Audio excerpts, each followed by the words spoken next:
అందరికీ నమస్కారం.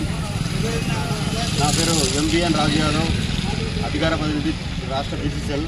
ఈరోజు యూట్యూబ్ ఛానల్ నటి అనే చెప్పుకునే శ్రీరెడ్డి గారి పైన కంప్లైంట్ చేయడానికి 3 టౌన్ పోలీస్ స్టేషన్ కర్నూలు రావడం జరిగింది.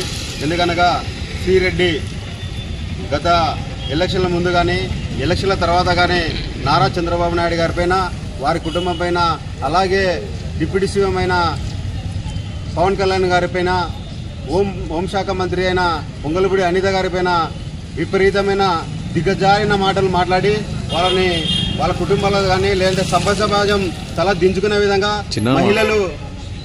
మహిళలు కూడా ఆ మాటలు వినలేని విధంగా పదదూషాలతో మాట్లాడుతూ వీడియోలు చేసి పోస్ట్ చేసి సోషల్ మీడియా ద్వారా వాళ్ళ కుటుంబాలకు కూడా బాధ పెట్టే విధంగా ముందుకెళ్ళింది.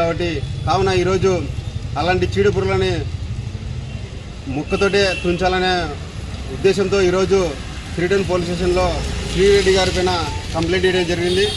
వాళ్ళని మేము అడిగేది ఏమంటే, ఇలాంటి విషపురుగులని ఏదైతే విషపురుగులు వీళ్ళు సోషల్ మీడియాను వాడుకొని యువకులని మహిళని దూషించే విధంగా మాట్లాడుతూ పోతే, ఇలాగే అందరూ ఆమెను ఫాలో అయితే మాత్రం చాలా విషపూరితంగా ఉంటుంది. కాబట్టి ఈ విషపురుగుని ఇట్లనే తుంచాలని చెప్పి ఈరోజు 3 టౌన్ సీఏ గారికి కంప్లైంట్ ఇచ్చి ఆమె పైన కేసు పెట్టి తగిన చర్యలు తీసుకోవాలని విజ్ఞప్తి జరగడం జరిగింది. ధన్యవాదాలు.